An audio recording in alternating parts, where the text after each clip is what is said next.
আমি শান্তির রাজনীতি বিশ্বাস করি। আগামী দিনে নাটোরের উন্নয়ন, নাটোরকে একটা শান্তির শহর আমি পরিণত করতে চাই। বাংলাদেশের মাটিতে যে অন্যায় অবিচার হয়েছে তারই অংশ হিসেবে নাটোর গত ২০ বছর যাবৎ সন্ত্রাসীর রণক্ষেত্র ছিল।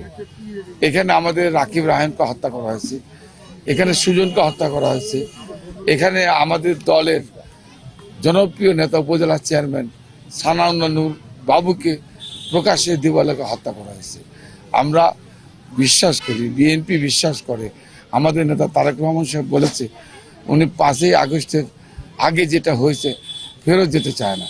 আমিও তাই বিশ্বাস করি। একজন রাজনৈতিক দায়িত্বশীল ব্যক্তি হিসাবে আওয়ামী লীগ তো নাটোরে জনগণের রাজনীতি করেনি, উন্নয়নের রাজনীতি করে। তারা সন্ত্রাসী রাজনীতি করেছে, সন্ত্রাসের মাধ্যমে ক্ষমতার টিকে থাকার চেষ্টা করেছে। আজকে আমাদের এতগুলো লোককে নৃশংসভাবে হত্যা করার পরও আমার দলের বর্তমান আহ্বায়ক দেশের মানুষের দৃষ্টিশক্তিকে সুরক্ষিত রাখার প্রত্যয় নিয়ে এলো সেফ এলইডি লাইট। রহিম নওয়াজ, সাবেক আহ্বায়ক আমাদের শহীদুল ইসলাম বাচ্চু, আমাদের সাবেক সভাপতি সিরাজ সাহেব, এমন কেউ নাই দলের নেতা যাদেরকে বলতে গেলে এখানে অনেক সময় লাগবে। তাকে হত্যা করে নাই, হত্যার উদ্দেশ্যে পঙ্গু করে নাই, চোখ অন্ধ হয়ে গেছে, পঙ্গু হয়ে গেছে।